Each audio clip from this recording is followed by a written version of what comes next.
Remember, we mentioned not to say, my name is. What are you supposed to say? I'm or I am. Today, you're going to learn how to introduce someone. Somebody other than yourself, because we already learned how to introduce ourselves.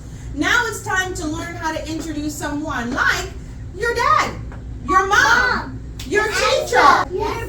Because sometimes your mom or dad may come to the school to have a conference.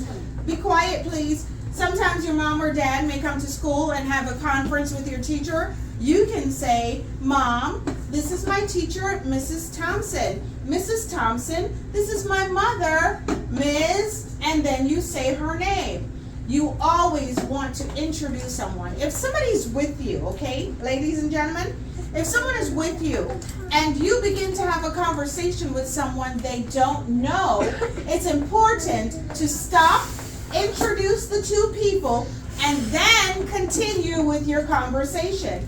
It's really, really rude to have a friend next to you or a family member or whoever right next to you and you're having a conversation with someone and you don't introduce them. That's a rule for little people and a rule for grown-ups. So today we're going to learn that rule. Is that okay? Yes. Is that okay? Yes. Okay. Yes, Miss Thompson. Thank you. Now